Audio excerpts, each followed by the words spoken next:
Okay guys, my name is Fathurrahman. Today I'm answering about phonology and phonetic. Let's get this started. Question number 1.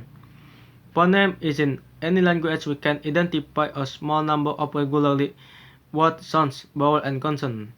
For example, the vowel in the words pin and pen are different phonemes, and so are the consonants at the beginning of the words pet and bed. Syllabus is the rest of the course goes on to look at the larger unit of speech. For example, recital 3 syllables, handphone 2 syllables, and many others. Stress is which could be roughly described as the relative strength of a syllable. As an example of stress, consider the difference between the pronunciation of contact. As a noun, they sang a contact, and contact as a verb is that to contact. Intonation is the use of pitch of the voice to convey as possible. Example of would be to deepen. Pitch movement on the word well set as an exclamation and as question. In the first case, the pitch will usually fall from high to low, while in the second it will rise low to high. What are accent and dialects? Keep to example each. My answer: languages have different accents. They are pronounced different by people from different geographical places, from different social classes, or different age and different educational background. For example, British English and American English. We use the word dialects to refer to a variety of a language which is different from others just in pronunciation but also in such matters as vocabulary, grammar, and word order. For example, British and Japanese. Number 3. What is reciprocal pronunciation? My answer: reciprocal pronunciation usually abbreviates to its initial RP, but this name is old-fashioned and misleading. The use of word recipe to mean accepted and approved is nowadays very rare, and word if used in that sense seems to imply that other action would not to be acceptable to approve of. What is the articulatus? My answer: the articulatus is a way of pronunciation and sound produced through the esophagus and mouth. What is the articulatory phonetics?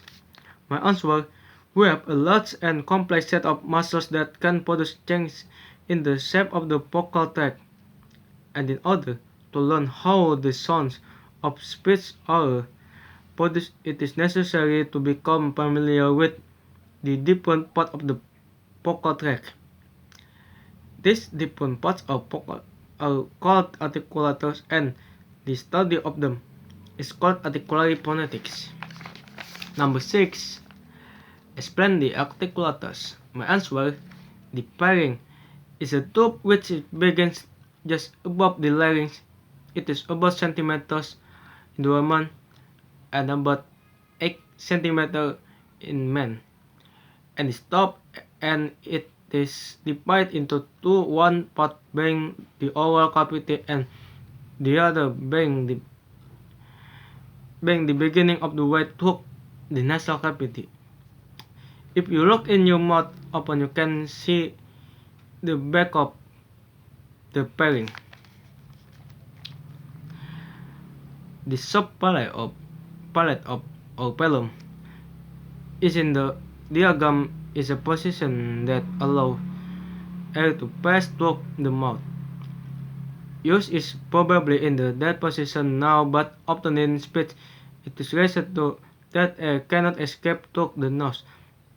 The other important thing about the soft palate is that it is one of the articulators that can be touched by tongue. When we make the sounds K and G, the tongue is in contact with the lower side of the soft palate, and we'll call this palate consonant. The hard palate is often called the roof of the mouth. Made with the tongue close to the hard palate is called palatal. The sound y in yes is palatal. The alveolar ridge is between the top front teeth and the hard palate. You can feel its shape with your tongue. Its surface is really much longer than it feels, and this coupled with the little ridge.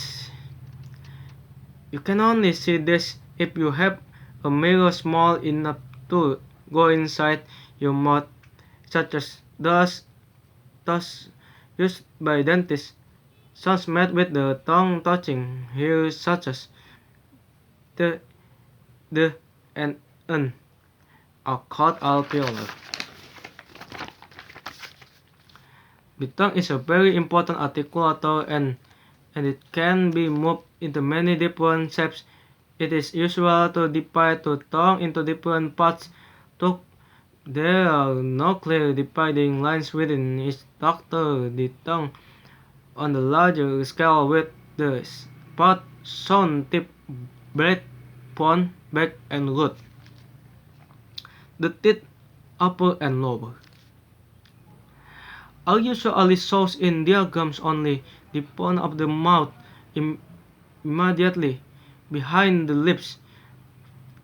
This is this is for the sake of the simple diagram, and you should remember the most speakers have teeth to the upper side teeth from the most speech sounds.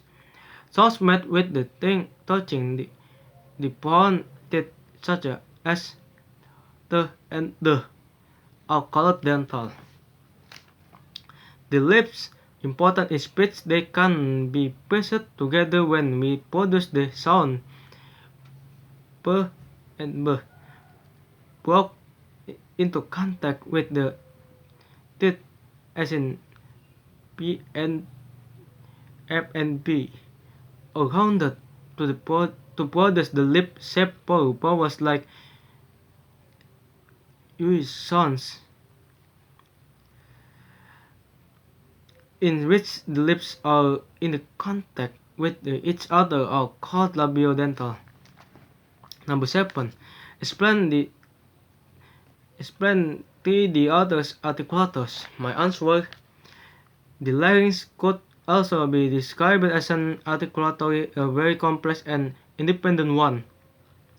The jaws are sometimes called articulators. Certainly we move the lower jaw a lot in speaking. But the jaws are not articulators in the same way as the others, because they cannot themselves contact with other articulators. Although there is practically nothing active that we can do with the nose and nasal cavity when speaking, they are a very important part of equipment. For making sounds, particularly nasal consonants such as M and N, again, we cannot really describe the nose and the nasal cavity as articulators in the same.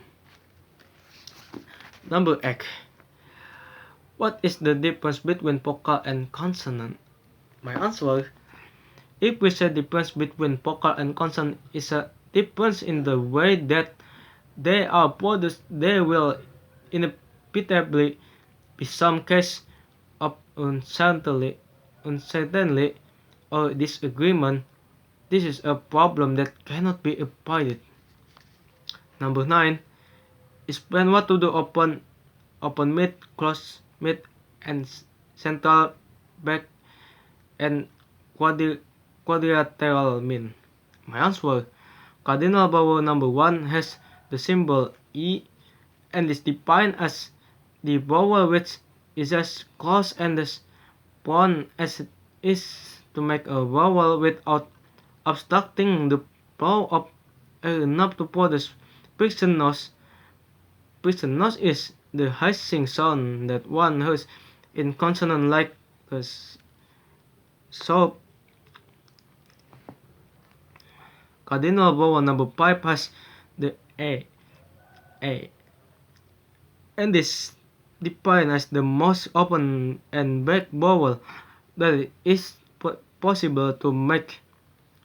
Cardinal vowel number 8 U is fully closed and back number 4 A is fully open and upon establishing these extreme points, it is possible to put in intermediate points vowel number 2, 3, 6, and 7. When you are familiar with this extreme vowel, you have, as mentioned above, learned a way of describing, classifying, and comparing vowels. Number 10. Explain about lip shape and position. Answer. Although the lips can have many different shapes and positions, we will at this stage consider only 3 possible. These are rounded, where the corners of the lips are brought towards each other and the lips pushed forwards. Split, with the corners of the lips move away from each other as far as smile. This is most clearly seen in cardinal vowel number 1. Neutral, where the lips are not noticeably rounded and split. The noise most English people make when they are hesitating with an has neutral lip position. Number 11. Explain about short vowel, long vowel, diphthong, and diphthongs. And my answer, short vowel is only relatively short. As we shall see later, vowel can have quite different length in different contexts. Symbol of short vowel are E, A, O, U.